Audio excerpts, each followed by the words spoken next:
목회서신 240일 나도 몰래 나를 보살피신다. 저는 국어나 영어보다 수학과 과학을 더 좋아하고 잘했습니다. 그런 제가 이과가 아닌 문과를 선택한 이유는 신학과에 진학하기 위해서였습니다. 초등학교 6학년 때 목사가 되겠다고 결심한 대로 신학을 공부하려면 문과여야 했습니다. 그렇지만 이과적인 성향은 그대로 남아 신학 공부와 목회에 다양한 모습으로 영향을 주었습니다. 그 중에 하나가 논리성과 합리성이 결여된 글과 말을 읽고 듣는 것을 힘들어하는 모습입니다.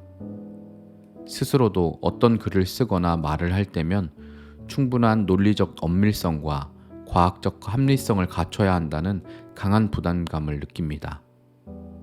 이런 제가 신앙의 초월적 신비를 받아들이게 된 것은 은혜라고 밖에는 설명할 길이 없습니다. 하나님이 강권적으로 부어주신 은혜의 체험이 없었다면 저는 하나님조차도 논리적으로 설명하고 합리적으로 증명하려고 했을 것입니다. 하나님은 제게 다양한 체험을 주셔서 성경적 신앙은 충분히 논리적이고 합리적인 동시에 초월적이고 신비적임을 깨닫게 하셨습니다. 부어주신 은혜에 늘 감사할 뿐입니다.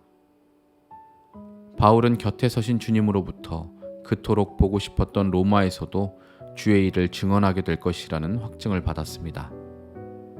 그 밤이 지나고 날이 새자 40여 명의 유대인들이 당을 지어 바울을 죽이기 전에는 먹지도 아니하고 마시지도 않겠다고 동맹했습니다.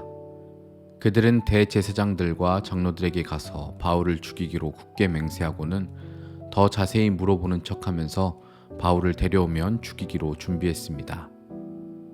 다행히 암살 계획을 듣게 된 바울의 생질이 바울에게 알려 천부장까지 알게 되었습니다. 천부장은 로마 시민인 바울이 안전하게 재판받을 수 있도록 군인들과 함께 가이사랴로 보내기로 했습니다. 천부장은 바울을 가이사랴의 벨릭스 총독에게 보내면서 그간의 일들에 대한 경과를 담은 편지를 함께 보내고자 했습니다. 이렇게 해서 바울은 또 한 번 죽음의 위기를 모면할 수 있었습니다. 암살 음모를 듣고 전한 청년인 바울의 생질, 청년의 말을 듣고 바울을 가이사랴로 급하게 후송하려는 천부장, 천부장에 의해서 준비된 보병 200명, 기병 70명, 창병 200명, 그리고 바울을 태워갈 짐승을 통해 바울은 안전하게 보호받을 수 있었습니다. 주님은 예루살렘에서 옥에 갇힌 베드로와 사도들을 주의 사자를 보내 밤에 옥문을 열고 끌어내게 하셨습니다. 주님은 헤롯에게 잡혀 옥에 갇힌 베드로를 천사를 보내 쇠사슬을 풀고 옥문을 열어 나오게 하셨습니다. 주님은 빌립보에서 옥에 갇힌 바울과 실라가 기도하고 찬송할 때 큰 지진이 나서 옥터가 움직이고 문이 다 열리며 메인 것이 다 벗어지게 하셨습니다. 그러나 이번에는 그렇게 하지 않으셨습니다. 밤중에 곁에 서서 로마에서도 증언하리라 말씀하실 뿐 어떤 초월적 기적도 행하지 않으셨습니다.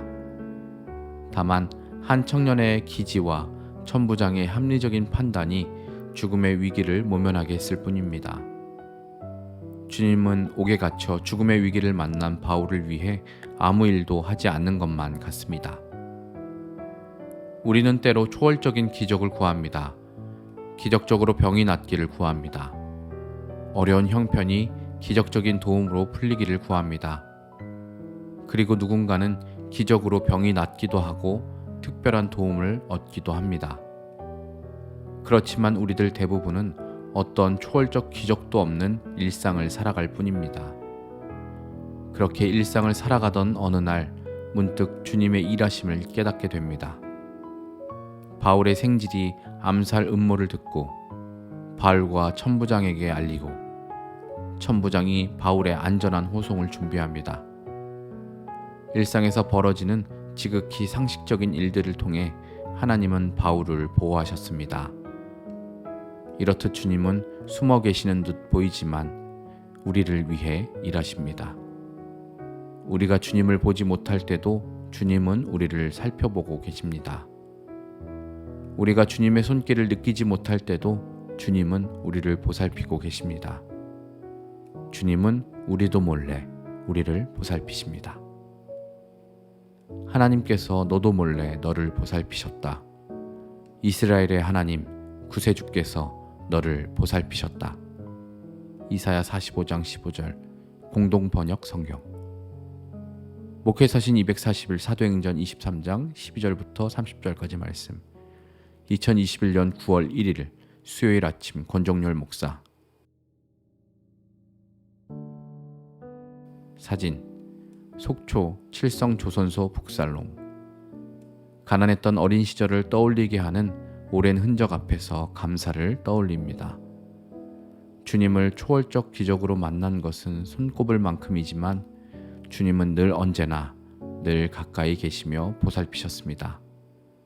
몰래 숨어 보살피시는 주님을 알아보지 못하고 투덜거렸던 날들을 돌이킵니다.